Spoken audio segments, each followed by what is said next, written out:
Lions TV full time. Tone, what a performance, slightly overshadowed, but we'll talk about the game first. What do you make of that performance, mate? Well, the first half was absolutely fantastic, and we won the game in the first half, didn't we? And took control early, passed the ball around well. 3 absolute stunning goals. Like Aidan set the tone with his shot from outside the box.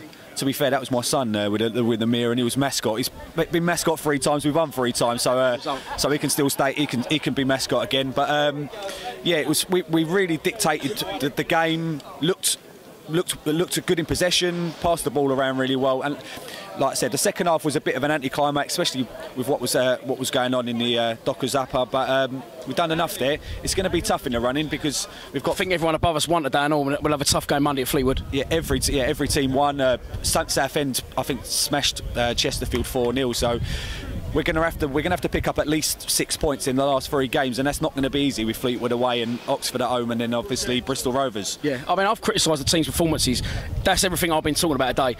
Passion, aggression going forward, ideas. 3 of the best goals you'll ever see in one game as well. Yeah, 3 fantastic. That was Wallace's. I didn't think he was going to get better than AOB, and then Wallace nearly took the fucking stanchion out of the ground. Yeah, and it was, to be fair, we're right behind it, we? Because we sit in the Docker stand and it just curled into the top left-hand corner. It was a brilliant finish, and it was to be fair, like you said, the pressuring was excellent. They were all putting themselves on the line, and I do want to say, right, it really gets on my tits.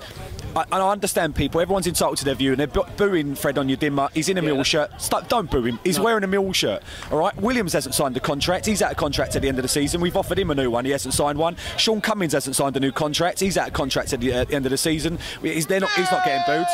So, absolutely listen, spot on. Fred's wearing a Mill shirt. Why he's wearing a Mill shirt? He's a Mill player. If he decides to go to QPR or flipping Man United at the end of the season, then I think that'd be a wrong move for him. I think moving. Well, he's not that good anyway. No, well, we'll see what happens with him because with a bit of confidence, there's a player in him. He's not there yet, but that's why I think he should. I think he should stay at the den and keep developing. 100%. I mean, I've not been his greatest fan throughout the season, but if he's playing with Millwall, don't fucking boo the geezer. Surely not.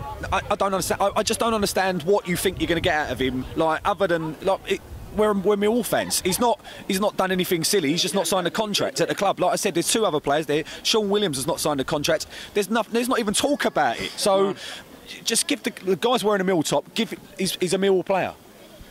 Just finally, thoughts go out to the Millwall fan, but so just to clear up, people who wouldn't have been in the game. Something's obviously happened upstairs. I think he's had a seizure and possibly an heart attack. Fair play to the Northampton fans for clapping him as well. Yeah, it was football. Look, what happened with Dortmund and Monaco? Football's important to all of our lives, and we're all passionate about it. And listen, if that guy up there and he doesn't survive, it's quite emotional for me. I lost my mum anniversary this time last year, tomorrow actually. So it's quite emotional. I bet you, if he's a Millwall fan, he's probably his last heartbeat might have been at the den. And I'll tell you what, there's a lot of us that wouldn't mind going that way. But the St John's ambulance crew working on him, the Northampton fans and the Mill fans were respectful. Like we get a lot of stick, but we are a family club of the year, and that's why. Because listen, that's not easy to sit there and the grey clouds come over. Sometimes you think there's something in the air, and all the best to his family. He's Millwall. So well said, Tom. We'll leave it there, mate. Well done, mate. Well played.